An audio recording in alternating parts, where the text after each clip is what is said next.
16 বছর তারা যা করেছে, মোটামুটি ফেরাউনের উত্তরসূরির কাজ করছে, অনেক কিছু করছে।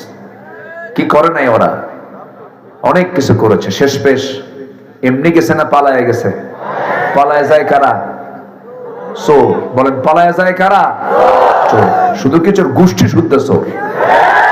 লন্ডনে ছিল কয়েকটা, ওটাও চোর। ওই তো ঠিকই আছে, অত লম্বা ব্যাখ্যায় যাই না, এমনি শুনে নেন।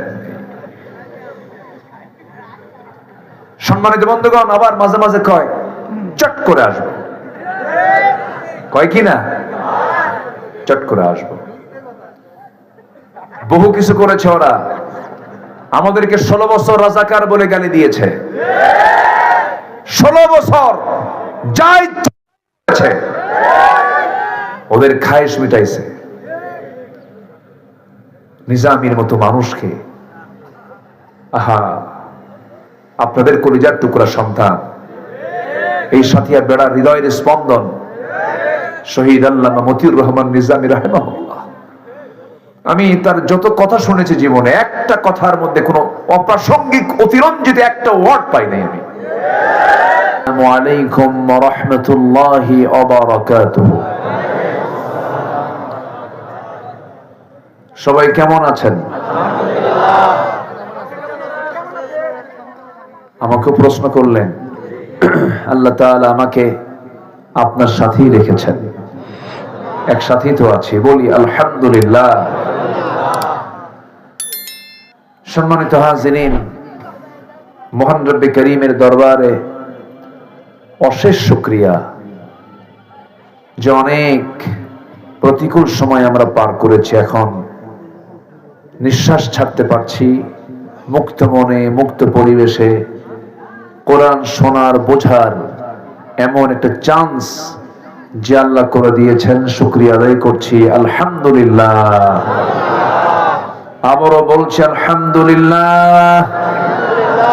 চিৎকার মেরে বলছি আল্লাহুম্মা আইন্নি আলা যিকরিকা ওয়া শুকরিকা ওয়া হুসনি ইবাদাতিকা।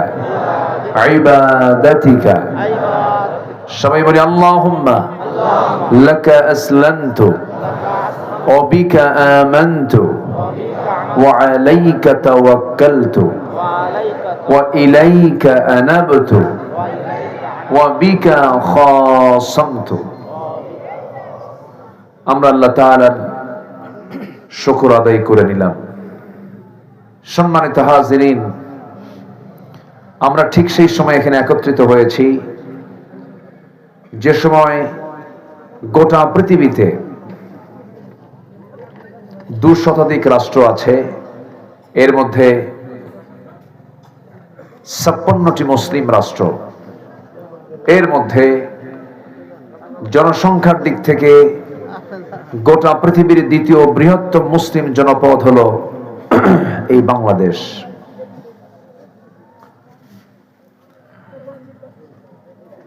যে বাংলাদেশে প্রায় 20 কোটি মুসলমান, আলহামদুলিল্লাহ।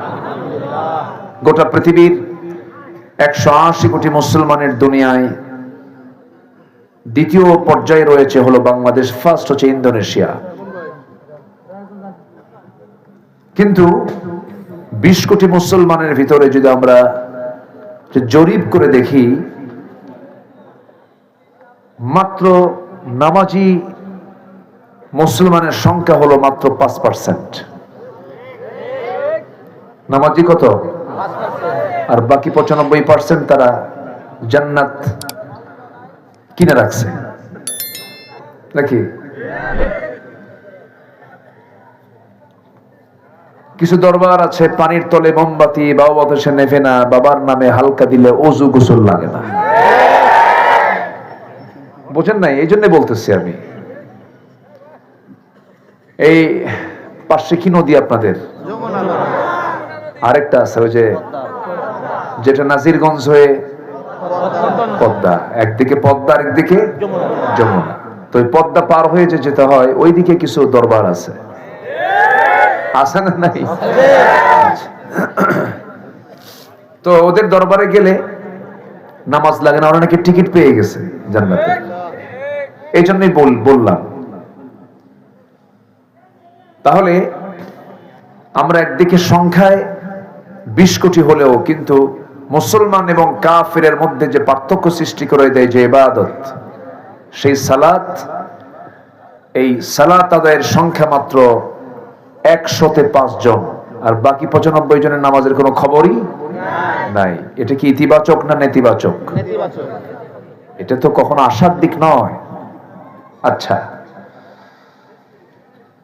এরকম করে আমরা একজন মুসলিমের জীবনের যে চারিত্রিক গুণগুলো থাকা দরকার, এই গুণগুলো আমার দেশের মুসলমানদের মাঝে যদি থেকে যেত, তাহলে আজকে জাতির অনেক পরিবর্তন হতো, কিন্তু তা হয়নি। এই 53-54 বছর যারা ক্ষমতার মসনদে ছিলেন, তারা সবাই মুসলমান ছিলেন। সবার ধর্মের নাম ইসলাম থাকলেও জাহান্নাম থেকে বাঁচার জন্য অন্তত নামাজের একটা তাগিদ পর্যন্ত রাষ্ট্র থেকে আসে নাই। এরকম কি শুনেছেন যে রাষ্ট্র ঘোষণা করেছে নামাজ বাদ দেওয়া যাবে না? এরকম কেউ কি বলেছে? না। সম্মানিত দ্বীনি ভাইরা, ঠিক সেই মুহূর্তে আমরা বসে আছি, আমরা কিছু কথা শুনবো আজকে। আমাকে সময় দিবেন তো নাকি? জোরে বলি ইনশাআল্লাহ।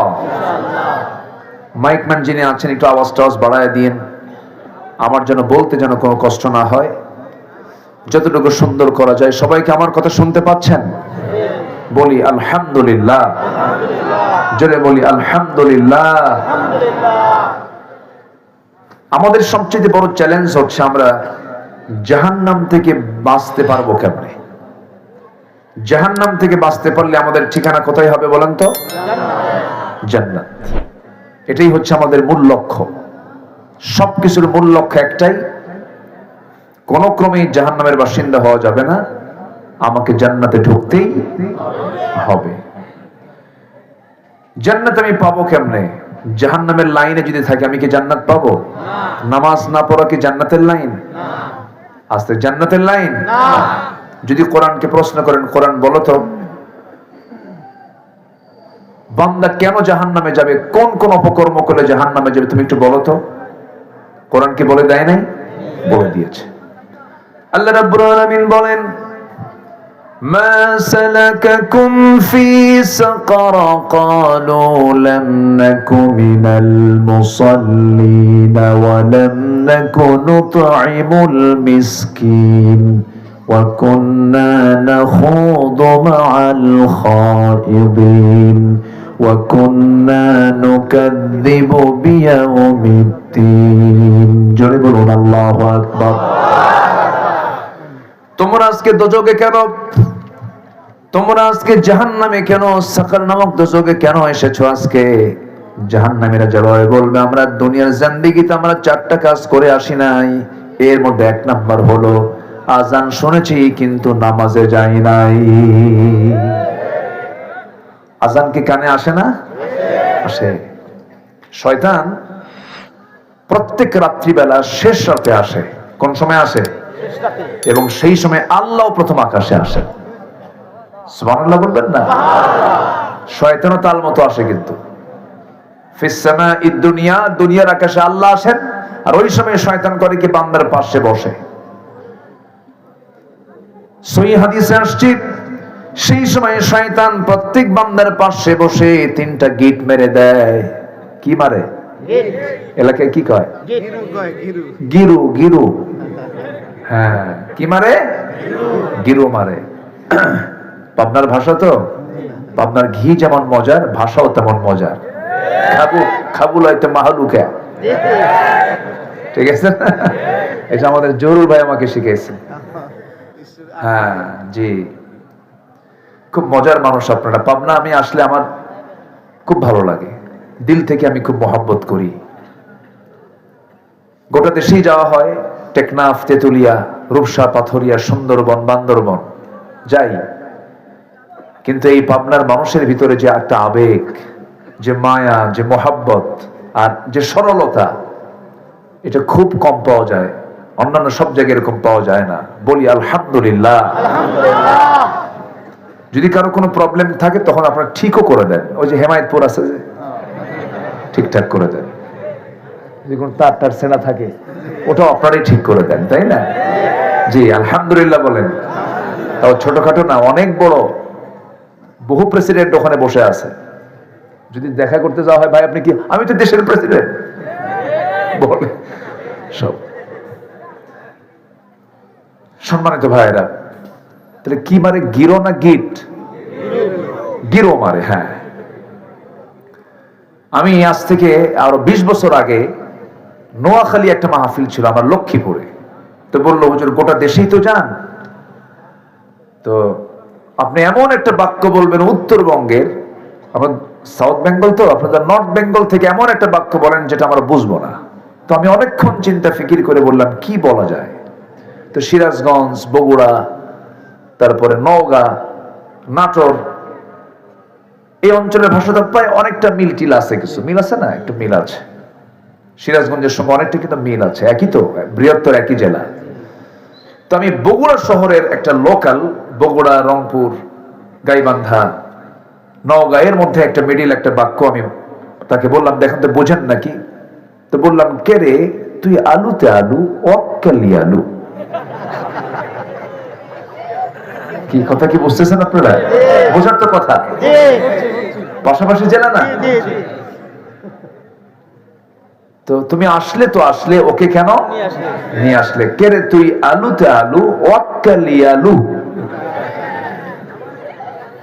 হ্যাঁ, এটা চাটমোহর, তারপরে হ্যাঁ তাড়াশ, এই দিকের সাথে কিছু মিল আছে কিন্তু। তা আমি এটা বলি চুপ করে থাকলাম। তো উনি বলতেছেন, আপনি কি বললেন? তো বললাম, আপনি কি বুঝলেন? তো বলতেছে, যেহেতু এক বাক্যের মধ্যে 3টা আলু পেলাম। 3টা কি পেলাম? আলু পেলাম। কিন্তু আসলে কি আলু না। এই হলো ভাষা। ভাষার মালিককে বলেন তো আল্লাহ। আল্লাহ। প্রত্যেক ভাষাই সুন্দর। সিলেটের মানুষ যখন কথা বলে, আগে বুঝতাম না, এখন দেখি না, খুব মায়া আছে, খুব দরদ আছে ভাষার মধ্যে। আমাদের আমিরে জামাত যখন কথা বলেন, একটু কিন্তু ফ্লেভার পাওয়া যায়, মজা আছে। এরপরে চিটাগাংয়ের ভাষা আপনি বুঝবেন না, কিন্তু যদি একবার বোঝেন, খুব মায়া আছে, খুব এর মধ্যে দরদ আছে। সব তো মায়ের ভাষা, মায়ের ভাষার মধ্যে দরদ আছে না? আচ্ছা। তো গিট মেরে দেয়, কি মেরে দেয়? গিট মেরে দেয়, গিরো মেরে দেয়। দেখেন গিরো থেকে কোন দিক গেছে। শয়তান শেষ রাত্রিতে আসি প্রত্যেক বান্দার শিওরে বসে সিয়াসিত্তার হাদিস 3টা গিট মেরে দেয়, গিট মেরে দিয়ে চলে যায়। যদি কোনো বান্দাই শয়তানের 3টা গিট যদি ছুটতে চায়, ছুটাতে চায়, নাম্বার 1 হলো, যদি বান্দা আজান শোনার সঙ্গে সঙ্গে যদি বিছানা থেকে সে যদি তার পিঠটা উঠায় নেয়, বসে, একটা গিট ছুটে গেল। আবার যখন নামাজের নিয়তি ওযু বানায় নিল, আরেকটা গিট ছুটে গেল। বান্দা যখন নামাজের নিয়তে যখন বাড়ি থেকে মসজিদের দিকে রওনা দিল, প্রত্যেকটা কদমে কদমে 10টা করে নেকি লেখা শুরু হয়ে গেল। বান্দা নামাজে দাঁড়ানোর সঙ্গে সঙ্গে মহান রব্বুল আলামিন শয়তানের দেওয়া 3টা গিট ছুটে দিয়া 24 ঘন্টা আল্লাহ ওই বান্দাকে তার জিম্মায় নিয়ে নেয়। জোরে বলি সুবহানাল্লাহ। তাহলে দিনের কাজ শুরু হবে আমাদের কার গিট ছুটানো? শয়তানের। কার গিট ছুটানো? শয়তানের। আজকে কি নামে এলাকার? সোনাপদ্মার মসজিদ কি ভরবে ফজরের নামাজে? আসতে কয় ভরবে না? ভরবে তো ইনশাআল্লাহ। যদি না যেতে পারেন তাহলে শয়তান কয়টা গিট মারছে? বলেন কয়টা গিট? 3টা। মারাত্মক কিন্তু শয়তান খুব সিরিয়াস। শয়তান তো মনে হয় বেড়া চেনে না। বেড়া চেনে? শুধু বেড়া না, শয়তান জান্নাতও চেনে। প্রথম যে ওয়াসওয়াসা দিয়েছিল, প্রথম ইবলিস যে ওয়াসওয়াসা দিয়েছে আমার আব্বা এবং মাকে, কে বলেন তো? কে? আদম, হাওয়া। আমাদের বাপ কে? উনি কি সাধারণ মানুষ ছিলেন না নবী ছিলেন? আমরা কার সন্তান? নবীর সন্তান। বলেন কার সন্তান? বলেন। এটা নড়ে কেন এত? মঞ্চ নড়লে এটা নড়ে। আচ্ছা, তাই তো। ভূমিকম্প শুরু হলো? একটু নড়াচড়া করলে একটু সমস্যা হয়। জি, আচ্ছা যাক, সমস্যা নাই। ওই একটু মঞ্চ নড়লে এটাও নড়ে। এটা সেটিংটা মনে হয় হেভি করেছে। তা আমরা সাধারণ মানুষের সন্তান না নবীর সন্তান? আমি অনেকদিন আগে এক মাহফিলে গেছি, এক পীর সাহেব। আমি ওনাকে সালাম দিলাম। আমি পীর বিরোধী না, আমি পীরকে মহাব্বত করি। হক যদি পীর হয় কেন সম্মান করব না? কোন আপত্তি নাই। বলে রাখা ভালো। তাছাড়া আবার কোন দিক থেকে কোন দিক দিয়ে কোন রেকর্ড করে কোন প্যাচ লাগায় দেয়। তো আমি সালাম দিলাম, উনি উত্তর দিচ্ছে না তেমন করে। এই মানে আছে না কিছু ভাব নেওয়া, কিছু আছে না, সালাম দিলে একটু মাথা টাথা নাড়া, এরকম আছে না, মানে রুচি নাই কি নাই, রুচি নাই। সালাম দিলাম, উনি উত্তর নিলেন না তেমন করে। তো আমি আবার তাকে বললাম যে হুজুর, আপনার একটু মেহেরবানি করে একটু পরিচয়টা জানতে চাই। তো এরকম করে সুন্দর করে বললাম। উনি আরো বিরক্ত হয়ে এক পর্যায়ে বলে ফেলল, আমি অমক পীরজাদা। তো আমি আর কিছু বললাম না, যাক, হয়তো মন টন খারাপ আছে। কিছুক্ষণ পর উনি আমাকে এখন বলতেছেন, আপনার পরিচয়, আপনার নাম কি, আপনি কে? তাই বললাম, আমি হলাম নবীজাদা। কি কইছে? নবীজাদা। তো উনি আমাকে বললেন, আপনি এরকম করে বললেন কেন? হ্যাঁ, আপনি পীরের ছেলে যদি পীরজাদা হন, আমি নবীর ছেলে, আমার বাপ আদম নবী, আমি তার ছেলে, আমি নবীজাদা। দাম কার বেশি হলো? নবীজাদার দাম বেশি হলো না? লাভ কি? লাভ নাই তো। নবীর ছেলে হয়েও লাভ নাই, নবীর বাপ হয়েও লাভ নাই, কুরাইশ বংশ দিয়েও লাভ নাই। আবুল আহাব কুরাইশ, আবুল আহাব কি লাভ আছে? লাভ নাই। নূহ আলাইহিস সালাতু ওয়াস সালামের ছেলে কেনান একজন নবী, পয়গম্বরের ছেলে কেনান নবীর সন্তান হয়েও কোনো লাভ নাই, আবার নবীর বাবা হয়েও লাভ নাই। ইব্রাহিম আলাইহিস সালাতু ওয়াস সালাম একজন নবী, তার বাবা একজন কাট্টা মুশরিক। বাপ, নবীর বাপ হয়ে কোনো লাভ হবে না, কারণ নবীর বাবার পরিচয় দিয়ে জান্নাত মিলবে না, নবীর সন্তানের পরিচয় দিয়ে জান্নাত মিলবে না, বংশগত পরিচয় দিয়েও জান্নাত মিলবে না। তাই যদি হতো আমার নবীর একই বংশের মানুষ আবুল আহাব জান্নাত পেয়ে যেত। তাহলে বংশ দিয়ে লাভ কি? চৌধুরী দিয়ে লাভ কি? নেতার পরিচয় দিয়ে লাভ কি? কিয়ামতের দিন এগুলো কোনো মূল্য নাই। মূল্য আছে হলো ঈমানের, নামাজের মূল্য আছে। যারা বলে সুবহানাল্লাহ। অতএব মূল্য যা দিয়ে পাবো সেই কাজগুলো করি আমরা। জোরে বলি ইনশাআল্লাহ। আমার বন্ধুগণ, আমার দেশে বহু লোক আছে, তাদের নামই হলো, কিছু লোকের নামই আছে ঈমান আলী। আছে না? নাম কি? ঈমান আলী। নামাজ পড়ে না। আছে কিনা? নাম হলো রমজান আলী, রমজান মাসে দুপুর বেলা ভাত খায়। নাম হলো বাবা শখ করে রেখেছেন ফজর আলী, ঘুম থেকে 10টায় ওঠে। নাম হলো আতর আলী, গোটা গায়ে গাছার গন্ধ। আছে কিনা? নাম হলো হিম্মত আলী, সাইকেলের চাকা বাস চলি শীত হয়ে পড়ে। নাম হলো বাদশা মিয়া, ভিক্ষা করে। নাম হলো লাল মিয়া, কিন্তু কালো। নাম হলো খোকা মিয়া, কিন্তু বয়স 80 বছর। আছে না? নাম দিয়ে কি করবেন আপনি? ওইদিকে কি আছে? হ্যাঁ, কিচ্ছু লাভ নেই। আমরা সম্মান পেতে চাই কার কাছে? কার কাছে? আল্লাহর কাছে। আমরা ঈমান নিয়ে মরবো। জোরে বলি ইনশাআল্লাহ। নামাজ আছে যার, বলেন নামাজ আছে যার, নাম আছে তার। নামাজ পড়ে না, এই জাতি নামাজ পড়ে না, জানেন? বুকটা ফেটে যায়। আজান হয়, মসজিদ ফাঁকা, এসি মসজিদ, টাইলস চলা মসজিদ, মুসল্লি নাই। আমি কি ভুল বলতেছি? অনেকে সারা জীবন আকাম কুকাম করে শেষ জীবনে মসজিদ বানায় দেয় যদি জান্নাত পায়। এত সস্তা? হ্যাঁ, একটা মাদ্রাসা বানায় দিয়ে ভাবে যে আমি জান্নাত পেয়ে গেছি। না, আমার নবীজির মসজিদ ছিল কাঁচা না পাকা? ইমান ছিল। চিন্তা করুন, খেজুর পাতার বানানো বেড়ার মসজিদে মুসল্লি ছিলেন সাইয়েদনা আবু বকর, ওমর, ওসমান, সাইয়েদনা আলী।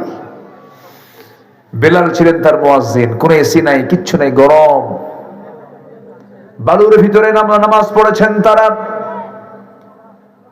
সেজদায় বালু লেগে গেছে, গোটা দেহে বালু লেগে গেছে। নামাজের মধ্যে কি মজা পেয়েছেন। সাইয়েদনা বেলাল আযান দিয়েছেন, আরশ আজিম পর্যন্ত আযান পৌঁছে গেছে। মাইক নাই, লাইট নাই, এসি নাই, কোনো কিছু নাই। আজকে সমাজের মসজিদগুলো কত সুন্দর, চিকচাক মসজিদ, কত সুন্দর, কিন্তু ফজরের সময় মুসল্লি মোটে 3 জন, ইমাম, মুয়াজ্জিন, খাদেম। এই 3 জন মুসল্লিও থাকতো না যদি তাদের চাকরি না হতো। মসজিদ ফাঁকা। বাস্তব বলছি, বাস্তব, অবাস্তব বলছি না। হ্যাঁ, ঠিক আছে না?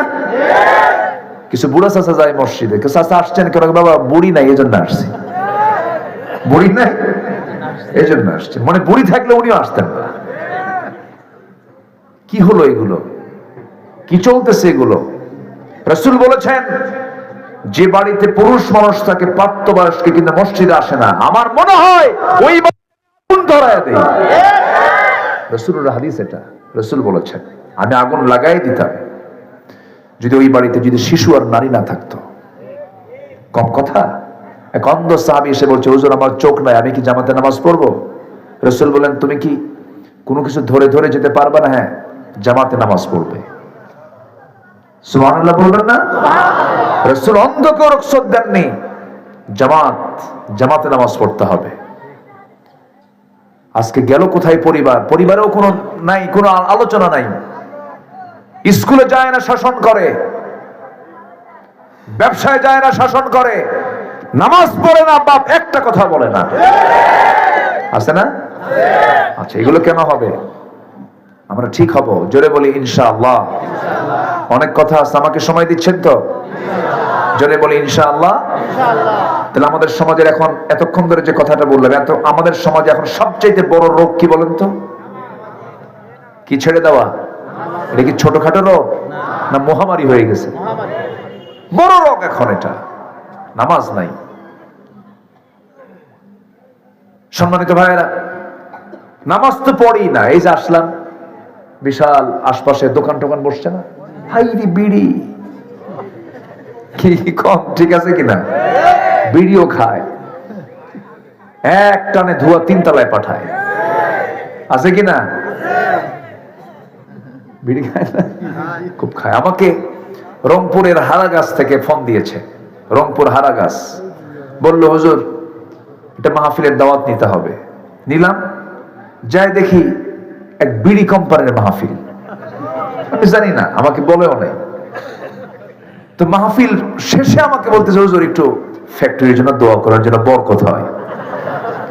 কোন আমি দোয়াটা করবো কেমনে? বড় মুসিবতে পড়ে গেলাম। কোনো মতো কিছু কই নাই, ওখান থেকে বের হয়ে চলে আসছি, কারণ এই দোয়া তো করা যাবে না। আমার দেশে এমনও লোক আছে, মদের ফ্যাক্টরি উদ্বোধন হবে, হুজুরকে দাওয়াত দেয়, হুজুর দোয়া করেন। আলো কয়, আল্লাহ মদের ফ্যাক্টরিতে বরকত দিয়ে দাও। বিড়ি তো খাই, আবার মাহফিল এসে বলে, হুজুর বিড়ি খাওয়া কি জায়েজ আছে? মানে উনি চেষ্টায় আছেন কেমনে জায়েজ করা যায়। আছে কি না? আচ্ছা, এই বডি দিয়েছেন কে? সুস্থ দেহ, সবল দেহ দিয়েছেন কে? যত্ন নেবে কে? আল্লাহ। যত্ন আল্লাহ নেবে না? কি মন খারাপ করলেন নাকি আপনারা? তাহলে বিড়ি খেলে কি যত্ন হয়? বিড়ি খেলে যত্ন হয় না, নেশা করলে যত্ন হয় না, মিথ্যা বললে যত্ন হয় না, খারাপ কিছু দেখলে যত্ন হয় না, খারাপ কিছু শুনলে যত্ন হয় না, খারাপ চিন্তা করলে যত্ন হয় না। হাত দিয়ে যা ইচ্ছা তা করলাম, যত্ন হবে না। হাত দিয়ে তাস খেললাম, যত্ন হলো না। আমার বন্ধুগণ, যদি কোনো বান্দা যদি মাথা থেকে পা পর্যন্ত দেহটাকে যদি কোরআন দিয়ে সাজায় নেয়, এই দেহ কোনোদিন জাহান্নামে যাবে না। আমরা দেহটাকে সাজায় নেব কি দিয়া? কোরআন দিয়া। যে দেহে কোরআন তেলাওয়াত আছে সেই দেহে অসুখ আসবে না সহজে। এটা হলো শিফা। অনুনাজ্জিলু মিনাল কুরআনি মা হুয়া শিফাউ ওয়া রাহমাহ। কোরআন নাযিল করেছে শিফা করে, আরোগ্য করে। আমার দাদিকে আমি নিজের চোখে দেখেছি। আমার দাদিমার বয়স যখন 85 বছর, খালি চোখে কোরআন পড়েছেন, চশমা লাগে নাই। কেন লাগে নাই? প্রত্যেক সকালেই আমি তাকে দেখেছি ওই মুসাল্লায় নামাজে বসেছেন, একদম হাত্তা তাতলু আশ-শামস, সূর্য উদয় না হওয়া পর্যন্ত বসে বসে তিনি কোরআন পড়তেন। আর আজকের ভাবিরা ঘুম থেকে উঠে হলো বেলা 11টায়, ব্রাশ মারে, ডানে একখান বামে একখান। এই আছে না নাই? 23 বছর পার না হতেই চোখ শেষ। আছে না নাই? 23 বছর পার না হতেই চোখ শেষ। 30 বছর যেতে না যেতেই ডায়াবেটিস। কি ঠিক আছে না? আপনার ডায়াবেটিস আছে? নাই, হবে না তো, এই বডি না এরকম। ডায়াবেটিস আসতেই তো ভয় করবে, যে লোকের কাছে ডায়াবেটিস আসবো কেমনে? চিন্তা করেন। এক লোক গ্রাম থেকে শহরে গেছে, অসুস্থ আত্মীয়, তো যে দেখে অসুস্থ, ডায়াবেটিস হয়েছে। ডায়াবেটিস কি বোঝে না। তো যার ডায়াবেটিস তাকে দেখে খুব সুন্দর চেহারা, উজ্জ্বল চেহারা, চেহারা সুন্দর, কোনো সমস্যা নাই। তো গ্রামের জীর্ণ শীর্ণ চেহারা, তো কি ভাই আপনার নাকি অসুখ হয়েছে, কি হয়েছে আপনার? কি ডায়াবেটিস? গ্রামের লোকটা মনে মনে কাহারে, আমার যদি এই ডায়াবেটিসটা হতো, চেহারা কত সুন্দর হতো। গ্রামের লোকের হবে না তো এগুলো, কারণ গ্রামের লোকের লাইফ স্টাইল এখনো ভালো আছে। কিন্তু এই যে ওয়াইফাই, হাইফাই, নেটওয়ার্ক, এই মোবাইল সব শেষ করে দিচ্ছে। কার বউ কে নিয়ে যায়? আসতে কম কেন? আকাম কুকাম কমছে না বাড়ছে? বাড়ছে। এগুলো বাদ দিতে হবে। আমরা সাজা নিব জীবনটাকে কি দিয়া? কোরআন দিয়ে সাজাবো। আমার বন্ধুগণ, সবচেয়ে বড় রোগ এতক্ষণ ধরে আমরা ধরলাম নামাজ।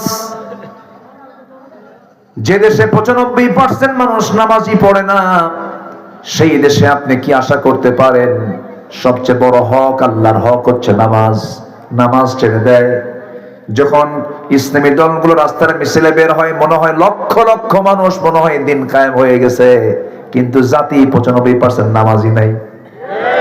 বাস্তব সমস্যা, বড় সমস্যা, এত সহজ না। এই জাতি ওয়াজ কম শোনে না। ওয়াজ কম শোনে? কত ওয়াজ যে শুনছে জীবনে জাতি। হুজুর ওয়াজ শুনতে মজা পাই, ওজুর পানি ঠান্ডা। ওজুর পানি কি ঠান্ডা, নামাজ পড়ে না। আমার ভাইয়েরা, নামাজের জন্য মেহনত করতে হবে। সবার আগে দাওয়াত দেব আমরা বাইরে না ভিতরে? বলেন। ইনডোর না আউটডোর? ইনডোর আগে দাওয়াত দেব আমরা। আউটডোর পরে। আল্লাহ রাব্বুল আলামিন নিজেই মেসেজটা দিচ্ছেন, ইয়া আইয়ুহাল্লাযীনা আমানু কু আনফুসাকুম ওয়া আহলিকুম নারা।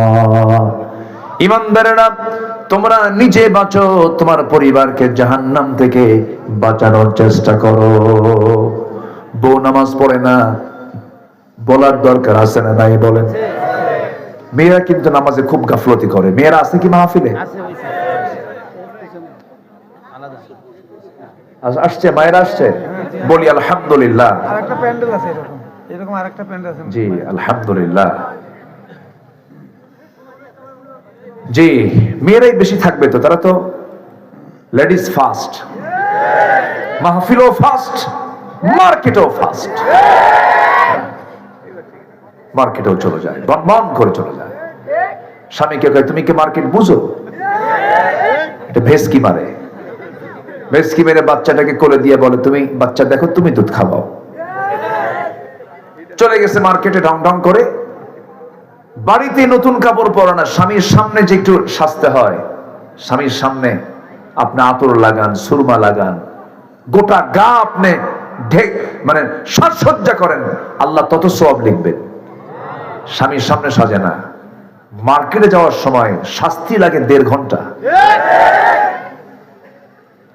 রওনা দিল মার্কেটে ঢং ঢং করে, চুল টুল ছেড়ে দিয়া, লিপস্টিক লাগায় দিয়া, দোকানদারের সামনে গিয়ে ভ্যানিটি একখান ব্যাগ পাশে নিছে, হাই হিল পরছে, আছে না নাই?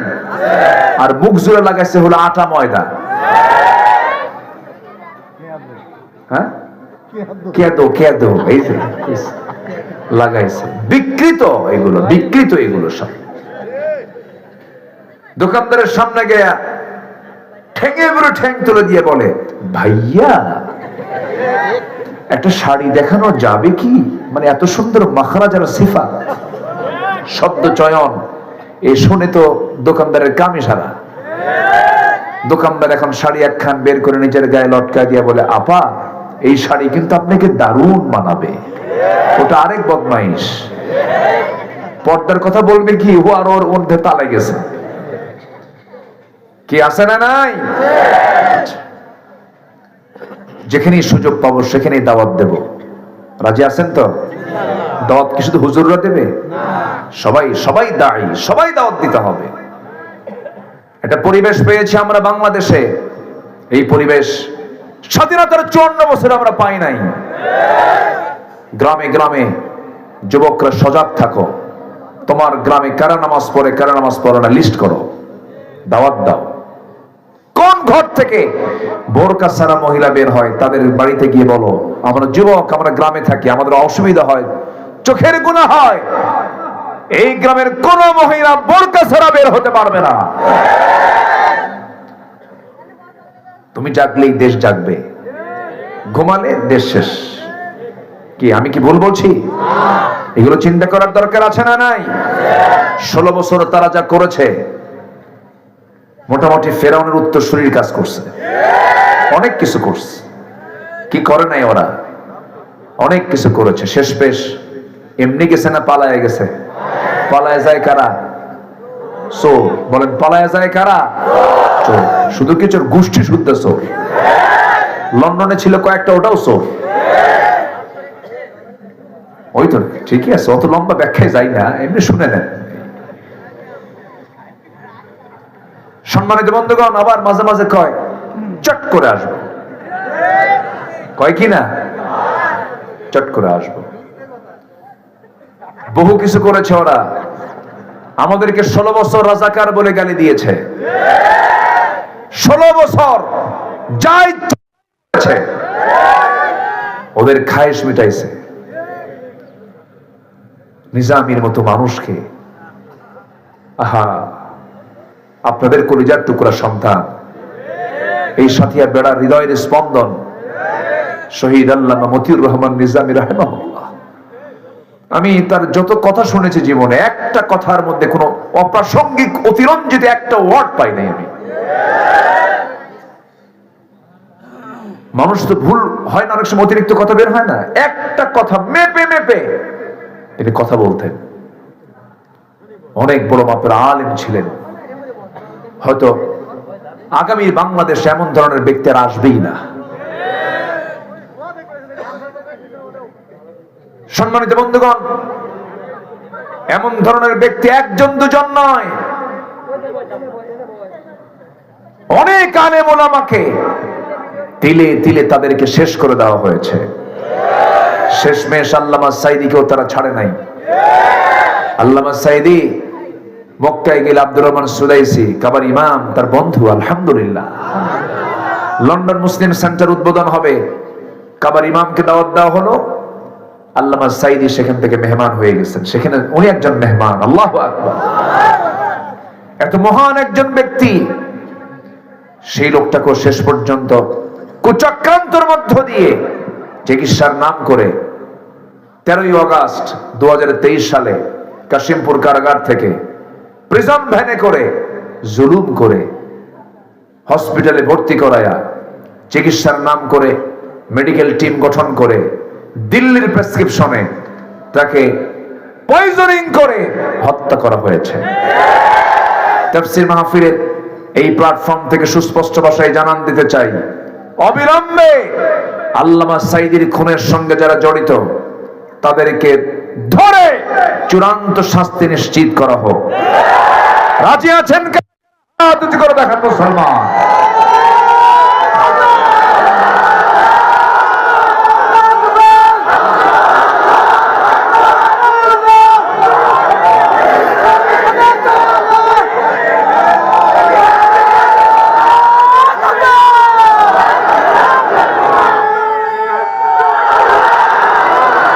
আল্লাহ কবুল করেন, জোরে বলি আমিন। যদি মরেও যায় কঙ্কাল নিয়ে এসে হলো বিচার করা দরকার। 50 বছর আগের বিচার যদি হয়, এই তাজা খুনের বিচার বাংলার জমিনে হতে হবে। খুনির কোনো ক্ষমা। রাগ করতেছেন মনে হয়? বলবো, কথা বলবো? যদি না করেন তাও কব।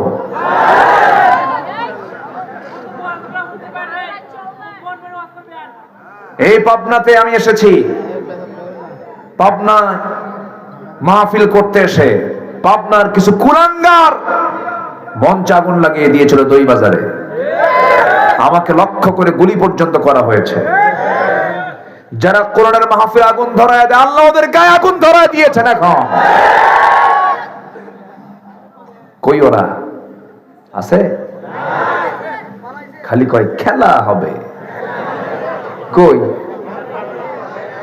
এত বড় বদমাইশ শামীম ওসমান একটা, ও তো শুরু করছে এই শব্দটা। ও এই কথার রূপ দিছে, কিন্তু মানে প্রথম স্টার্টার হচ্ছে শামীম, আর এটাকে মানে ভাইরাস করছে হচ্ছে এই ভাইরাস। আমি কই প্রতিবন্ধী না? প্রতিবন্ধী। মানুষ এত জঘন্য হয়, কোথায় গেল তারা? কি দাপট, কি প্রভাব, কি চাপা ওদের বাপরে। চাপার ঠেলায় মানে চাপা এত শক্ত, ট্রাকের চাকা পড়লো চাপা ভাঙবে না, এত শক্ত চাপা। কিন্তু কই গেল? আদর্শ থাকতে হয়। কি থাকতে হয়? আদর্শ। আদর্শের কোনোদিন পরাজয় হয় না। ওর আদর্শ নাই, এই জন্য পরাজিত হয়েছে। ঠিক কিনা বলেন? আদর্শের কোনো পরাজয়